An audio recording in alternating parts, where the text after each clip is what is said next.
Good morning students. Rajiv Gurukul में आप लोग का स्वागत है स्टूडेंट्स। आज आप लोग को पढ़ाएंगे के मैप। और के मैप जो आपका टॉपिक्स है स्टूडेंट, ये आपका डिजिटल इलेक्ट्रॉनिक्स का टॉपिक्स है। तो यहाँ से आपका प्रॉब्लम आएगा स्टूडेंट, कोई भी आपका एक्सप्रेशन रहेगा उसको हम लोग कार्नोग मैप के द्वारा कैसे हम लोग उस एक्सप्रेशन को मिनिमाइजेशन करेंगे। तो इस वीडियो में देखेंगे स्टूडेंट, कोई भी एक्सप्रेशन है आपका उसको मिनिमाइजेशन करना है तो चुटकी में कैसे सॉल्व करेंगे, किसी भी बुलियन एक्सप्रेशन को कैसे मिनिमाइजेशन करेंगे। तो आप अपने कॉपी में नोट्स बनाते जाओ, देखो हम स्टेप बाय स्टेप कैसे प्रोसेस अप्रोच ले रहे हैं और कैसे इसको सॉल्व कर रहे हैं स्टूडेंट, आपको आराम से समझ में आएगा स्टूडेंट। आप ध्यान दो स्टूडेंट, क्या है आपका कार्नोग मैप, उसी को हिंदी में उसी को मतलब शॉर्ट में क्या बोलेंगे, के मैप। और उसी को ये जो सब्जेक्ट है वो आपका क्या है, डिजिटल इलेक्ट्रॉनिक्स का सब्जेक्ट है। Simplify the following expression using Karnaugh map for the 4 variable A B C D. मतलब कितने वेरिएबल स्टूडेंट, 4 वेरिएबल है। 4 वेरिएबल है, आपको क्या करना है, मैपिंग करना है। तो सबसे पहले समझते हैं कि ये 4 वेरिएबल का के मैप का हम लोग मिनिमाइजेशन कैसे करेंगे। तो आप हेडिंग मारो कि आप देखो, सबसे पहले समझने का कोशिश करो कि आज बताएंगे कि 4 वेरिएबल क्यों है यहाँ पर। तो 2 के पावर n, n जो होता है वेरिएबल होता है, तो 2 के पावर 4 इसका मतलब क्या हो जाएगा स्टूडेंट, 16 हो जाएगा। तो 4 वेरिएबल होगा तो कितने कितने बॉक्स बनेंगे आपको बता चुके हैं पिछले वीडियो में, 16 बॉक्स बनेंगे। अब देखो सीधी बात को में समझने का कोशिश करो, कितने वेरिएबल है, 4 वेरिएबल है। तो आप यहाँ पर लिखो, जब भी हम लोग कोई भी नंबर को रिप्रेजेंट करेंगे स्मॉल लेटर से, ये आपका स्मॉल m1 है, ये आपका स्मॉल m3 है, ये आपका स्मॉल m5 है, ये आपका स्मॉल m7 है, ये आपका स्मॉल m8 है, ये आपका स्मॉल m9 है, ये आपका स्मॉल m12 है, ये आपका क्या स्मॉल m13 है स्टूडेंट। इसका मतलब है जब भी कोई नंबर आपका स्मॉल लेटर में रिप्रेजेंट कर दिया जाए तो आपको समझ लेना कि ये फॉर्मेट कैसा है, एसओपी है। तो एसओपी को क्या बोलते हैं स्टूडेंट, सबसे पहले समझते हैं इसका फुल फॉर्म क्या होता है। तो इसको बोलते हैं सम ऑफ प्रोडक्ट। क्या बोलते हैं स्टूडेंट, सम ऑफ प्रोडक्ट। क्या बोलते हैं, सम ऑफ प्रोडक्ट बोलते हैं, ठीक है।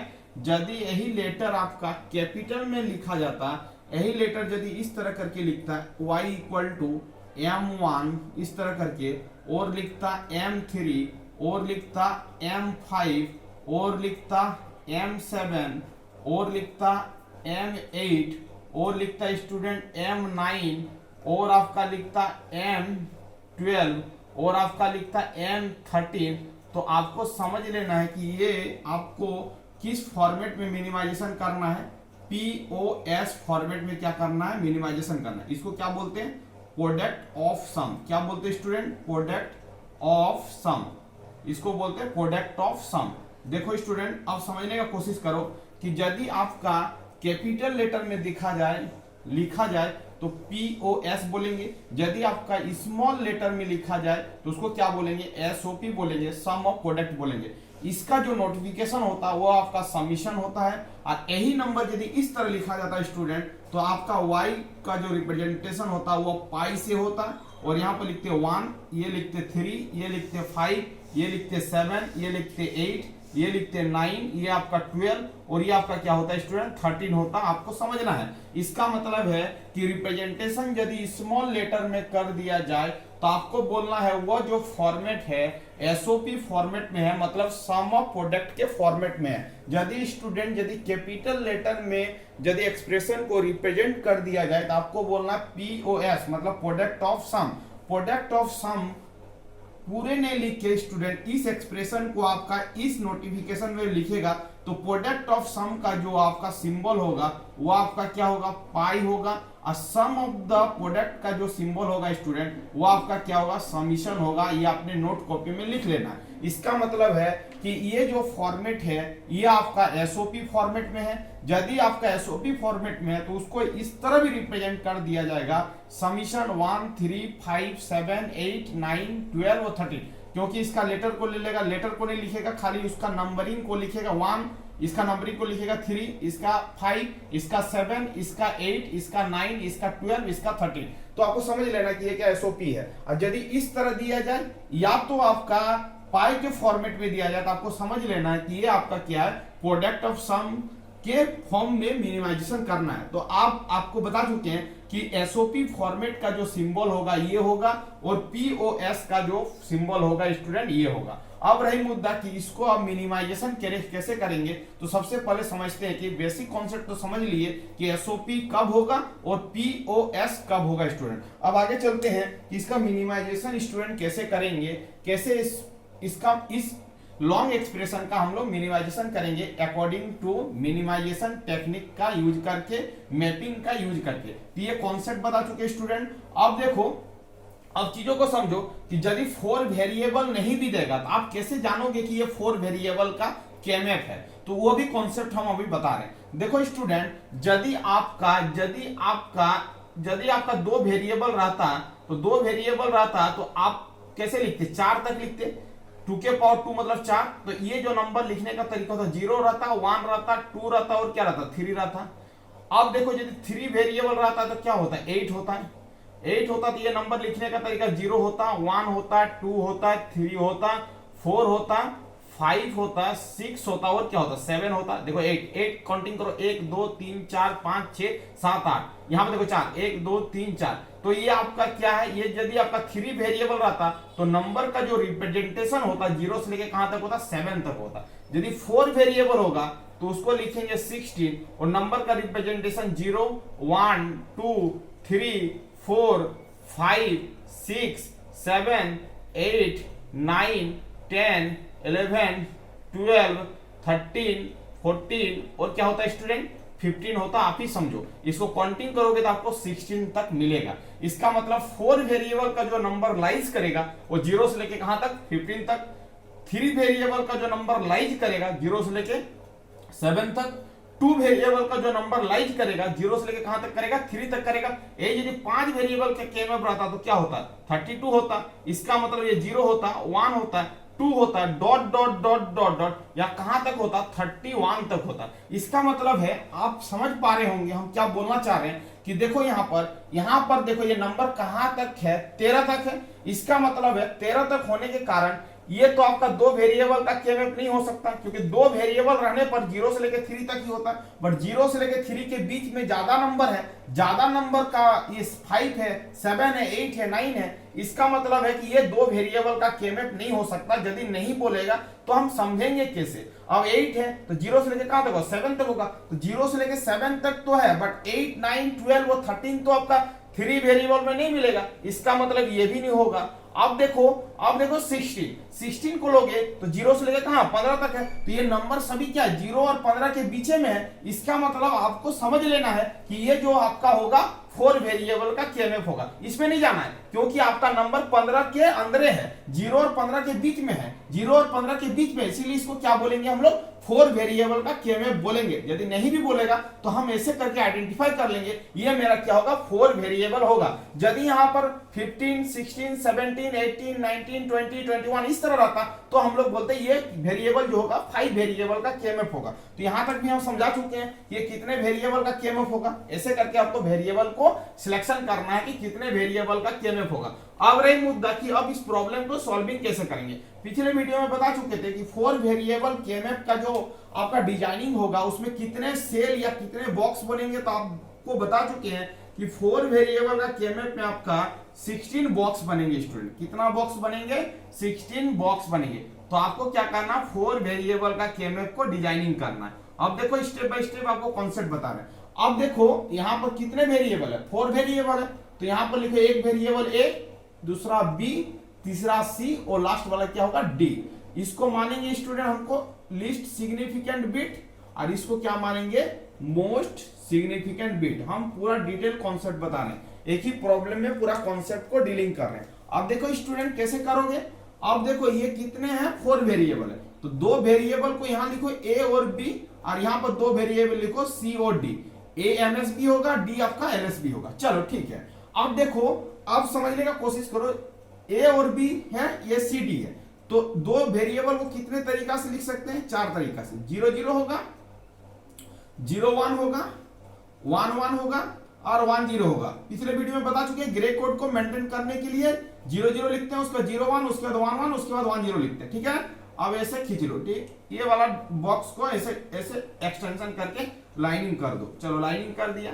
अब देखो सी डी है, तो यहाँ पर क्या हो जाएगा 0 0 हो जाएगा, यहाँ पर क्या हो जाएगा बताओ 0 1 होगा, यहाँ पर क्या होगा 1 1 होगा और यहाँ पर क्या होगा 1 0 होगा। अब देखो दो वेरिएबल को चार तरीका से लिखते हैं 0 0 0 1 1 1 और 1 0। अब इसको क्या करो इस बॉक्स को पार्टीशन करो, ऐसे पार्टीशन करो यहाँ से, फिर यहाँ से पार्टीशन करो और फिर क्या करो यहाँ से पार्टीशन करो। ठीक, देखो पार्टीशन हो चुका है। ठीक, अब देखो अब थोड़ा सा और इसको डिजाइनिंग करते हैं। अब देखो 0 रहेगा स्टूडेंट और सम ऑफ प्रोडक्ट रहेगा, तो 0 को बोले थे कंप्लीमेंट से रिप्रेजेंट करेंगे। ए के प्लेस पे 0 है तो ए का कंप्लीमेंट, बी के प्लेस पे 0 है तो बी का क्या होगा कंप्लीमेंट। यहाँ पर क्या होगा ए के प्लेस पे 0 है तो ए का कंप्लीमेंट, बी कंप्लीमेंट नहीं होगा क्योंकि बी के प्लेस में 1 है। जहां पर 1 रहेगा वहां पर कंप्लीमेंट नहीं लिखेंगे, सिंपल लिखेंगे। ये क्या हो जाएगा ए और बी का क्या होगा कंप्लीमेंट होगा। डिटेल कॉन्सेप्ट बता रहे हैं कैसे आप डिजाइनिंग करोगे, स्टेप बाय स्टेप नोट्स बनाओ। ये क्या होगा सी कैप और क्या होगा आपका डी कैप होगा, ये आपका सी कैप और क्या होगा डी, ये आपका सी और डी होगा सी और डी कैप होगा। चलो ठीक है, पिछले वीडियो में ये बता चुके थे, क्या बता चुके थे बोलियो। इस बॉक्स का जो नेमिंग होगा क्या होगा 0 0 0 0, मतलब ये बॉक्स होगा 0 बॉक्स होगा, ये आपका क्या होगा आप ही बताओ 1 बॉक्स होगा, ये बताओ आप 2 बॉक्स होगा, ये बताओ आप 3 बॉक्स नेम होगा, ये आपका 4 होगा, ये आपका क्या होगा 5 होगा, ये आपका क्या होगा 6 होगा, ये आपका 7 होगा, ये आपका 8 होगा, ये 9 होगा, ये आपका 10 होगा, ये आपका 11 होगा, ये आपका 12 होगा, ये आपका 13 होगा, ये आपका 14 होगा और ये आपका क्या होगा 15 होगा। पिछले वीडियो में बता चुके हैं बॉक्स का आइडेंटिफिकेशन कैसे करेंगे। तो ये 0 बॉक्स होगा, ये 1 होगा, ये 2 होगा, ये 3 होगा, ये 4 5 6 7 8 9 10 11 12 13 14 15 होगा। पिछले वीडियो में बता चुके हैं। अब देखो ये घर का नाम क्या होगा 0 0 0 0, तो 0 0 को 0 नहीं 4 को 0 को क्या लिखेंगे 0 लिखेंगे, फिर 0 0 0 1 को क्या लिखेंगे 1 लिखेंगे। सिंपल बाइनरी को हम लोग क्या कर रहे हैं डेसिमल फॉर्मेट में डिजाइनिंग करके बॉक्स का नेमिंग कर रहे हैं। पिछले वीडियो में हम बता चुके हैं कि इस बॉक्स को कैसे आइडेंटिफाई करेंगे। चलो स्टूडेंट यहां तक बॉक्स आपका पता चल गया कि कौन सा बॉक्स का क्या नाम होगा। अब देखो डाटा को फिलअप करते हैं। अब देखो अब आपको समझना है कि यदि इस तरह का सिग्नेचर दिया जाए और जो आपका नंबर दिया जाए उस बॉक्स में आपको क्या फिलअप करना है 1 फिलअप करना है। तो अब देखो समीशन 1 है, समीशन 1 का मतलब 1 बॉक्स में आपको क्या करना है 1 को फिलअप करना है। ध्यान दो तो 1 बॉक्स कौन है ये 1 बॉक्स है, तो इस बॉक्स में क्या फिलअप करना है आपको 1 फिलअप करना है। ठीक है, उसके बाद ये बॉक्स क्या 3 है, तो 3 में क्या बोल रहा है 1 फिलअप करने के लिए बोल रहा है। इसका लॉजिक यही है 3 में आप 1 फिलअप करो, फिर 5 में बोल रहा है 1 फिलअप करो, तो फिर 5 में आप क्या करो 1 को फिलअप करो। ठीक है 5 में कर दिया, उसके बाद किस में करो 7 में करो, हमने बोल रहा है प्रॉब्लम बोल रहा है। उसके बाद 8 में बॉक्स में 1 फिलअप करो, उसके बाद 9 में फिलअप करो, उसके बाद 12 और 13 में फिलअप करो। ये 12 है और ये आपका क्या है 13 है। यस या नो। अब देखो बॉक्स को आपने क्या किया फिलअप कर लिया। ठीक है, आपने बॉक्स को आइडेंटिफाई कर लिया, उसके बाद बॉक्स में जो जो नंबर यहाँ पर रिप्रेजेंट था उस नंबर के जगह पर आपको क्या करना 1 फिलअप करना है। ये आपका लॉजिक है। चलो स्टूडेंट अब हम बॉक्स का नेमिंग को क्या करते हैं नंबर को मिटाते हैं क्योंकि आगे का प्रोसेस हमको करना है। चलो ये वाला बॉक्स का नाम अब मिटा दिए। ठीक, अब मिटाने के बाद अब हम क्या करेंगे ग्रुपिंग करेंगे क्योंकि हमको क्या करना है मिनिमाइजेशन करना है। अब कैसे मिनिमाइजेशन करेंगे ध्यान देने का कोशिश करो। अब देखो मिनिमाइजेशन कैसे करेंगे उसका भी कॉन्सेप्ट हम बताएंगे। अब देखो मिनिमाइजेशन करने में हम क्या करेंगे 1 को लेके ग्रुपिंग करेंगे। अब देखो जहां जहां 1 है उसको लेके क्या करना है स्टूडेंट ग्रुपिंग करना है। जो सेल में आपका 1 नहीं है उस पे अभी फोकस नहीं करना है, उसको लेके ग्रुपिंग नहीं करना है। जहां पर 1 है उसी को लेके ग्रुपिंग करना है अकॉर्डिंग टू फोल्डिंग करके या तो नेगेटिव एलिमेंट का ग्रुपिंग करना। अब देखो कैसे ग्रुपिंग करते हैं वो समझने का कोशिश करो। अब देखो ग्रुपिंग का कॉन्सेप्ट हम बता रहे हैं। यहां पर कितने बॉक्स है 16 बॉक्स है। क्या 16 बॉक्स में सभी में 1 है?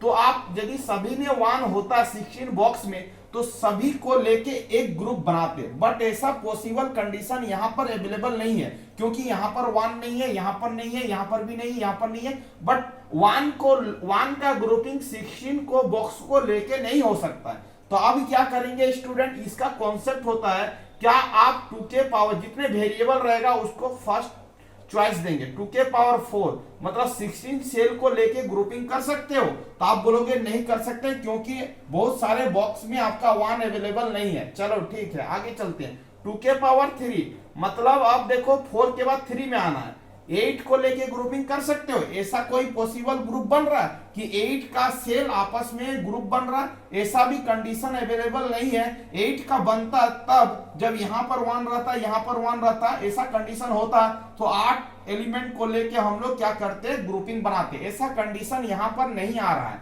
अब देखो 2k⁴ देखेंगे, 4 देखेंगे। अब देखो 4 के बाद 3, 3 के बाद 2, ये पॉसिबल नहीं है, इसको हटा देंगे। ये पॉसिबल नहीं है, इसको हटा देंगे। आप देखेंगे कि क्या 4 को लेके ग्रुपिंग बना सकते हैं, तो आप बोलोगे हाँ 4 को लेके ग्रुपिंग बना सकते हैं। अब देखो स्टूडेंट, हम ग्रुपिंग कैसे बनाते हैं, सबसे पहले आप समझने का कोशिश करो। बहुत ही बेहतरीन प्रॉब्लम है ये, आपका प्रॉब्लम कंपटीशन एग्जाम में आया हुआ है। कैसे ग्रुपिंग करते हैं आप ध्यान दो। आप देखो ये 1 है, ये 1 है, ये 1 है, ये 1 है, तो ये इसको क्या करेंगे, आपस में मिला के एक ग्रुप का निर्माण करेंगे।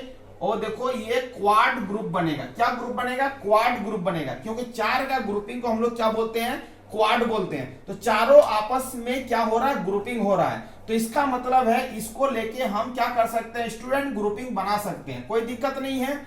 अब एक भी ऐसा एलिमेंट नहीं होना चाहिए कि ग्रुपिंग में शामिल ना हो, किसी तरह करके हम लोग ग्रुपिंग जरूर बनाएंगे। अब देखो ये वाला एलिमेंट को ग्रुपिंग बना सकते हैं, तो आप बोलोगे हाँ क्वाड के फॉर्मेशन में बना सकते हैं, कोई दिक्कत वाली बात नहीं है। देखो स्टूडेंट, इसको आपस में हमने क्या किया, ग्रुपिंग बना लिया, ठीक है।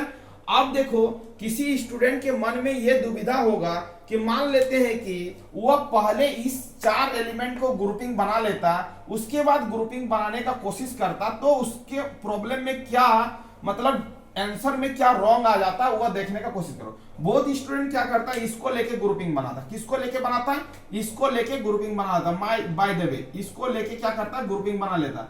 बट ये ग्रुपिंग क्या होता है, इनवैलिड ग्रुपिंग हो जाता है। क्योंकि देखो इसको लेके यदि पहले ग्रुपिंग बना लेता, मान लेते हैं इसको लेके पहले ग्रुपिंग बना लेता, ठीक है, उसके बाद ये 2 एलिमेंट और ये 2 एलिमेंट बच जाता, तो आपको क्या करना, मैक्सिमम पॉसिबल एलिमेंट का ग्रुपिंग बनाना। तब आप ऐसे बनाते, तब आप ऐसे बनाते। बट इस तरह ग्रुपिंग बनाने के बाद ये डॉटेड वाला ग्रुप आपका कोई भी वैलिड रीजन नहीं होता, क्योंकि डॉट वाला एलिमेंट किसी एलिमेंट के साथ ग्रुपिंग बना हुआ, मतलब ये वाला डॉट एलिमेंट इसके साथ बना हुआ है और ये वाला डॉट एलिमेंट इसके साथ बना हुआ है, इसीलिए डॉट वाला जो ग्रुपिंग होता है वो क्या होता है, इनवैलिड ग्रुपिंग हो जाता है। तो इस ग्रुपिंग को हम लोग क्या करेंगे स्टूडेंट, नहीं लेंगे। यदि आप किए हो तो ये आपका क्या होगा, इनवैलिड ग्रुपिंग होगा। इसको आपको क्या करना है, ग्रुपिंग में नहीं लेना है, ठीक है।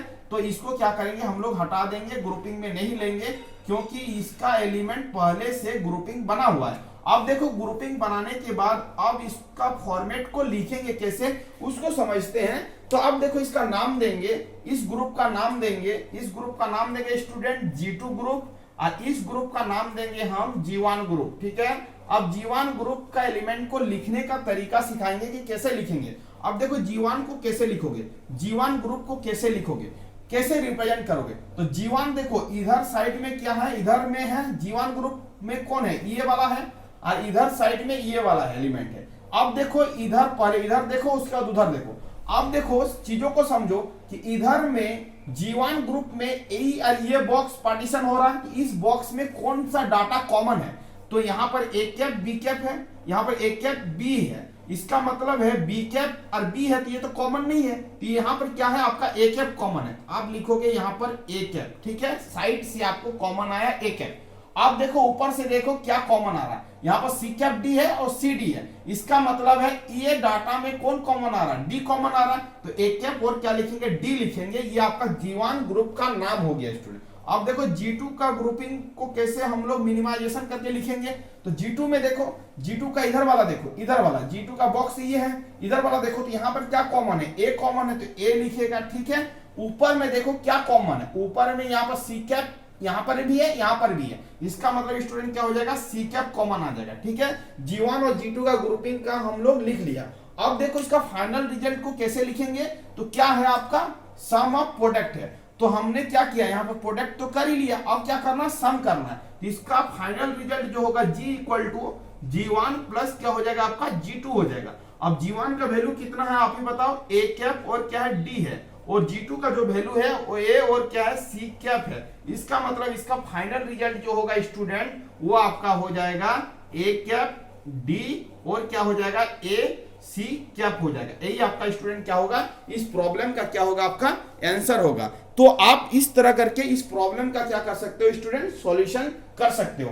तो आपका यदि ये एग्जाम में आए तो आपको प्रॉब्लम को इसी तरह क्या करना है, सॉल्व करना है। इसका मतलब G इक्वल टू क्या होगा, G1 प्लस क्या होगा G2। इसका मतलब इसका आंसर हो जाएगा a cap into D plus क्या होगा a इंटू सी कैप होगा। तो स्टूडेंट आपको क्या करना है, इस प्रॉब्लम को अपने से एक बार क्या करना है, सॉल्व करना है। अपने से सॉल्व करोगे तो कॉन्सेप्ट क्या होगा, क्लियर होगा, और जहां पर आप फंसोगे वहां पर आपको क्या करना है, वीडियो को देखना है। थैंक यू स्टूडेंट, वीडियो कहीं पर एंड करते हैं। आप इस तरह का प्रॉब्लम को अपने से सॉल्व करिए, नहीं सॉल्व होगा तो क्या करो, कमेंट में लिखो कि सर सॉल्व नहीं हो रहा, फिर से हम लोग क्या करेंगे, इस तरह का प्रॉब्लम को सॉल्विंग करेंगे। थैंक यू स्टूडेंट, वीडियो कहीं पर एंड करते हैं। यदि कोई चैनल में नया है तो चैनल को क्या करना, सब्सक्राइब कर लेना।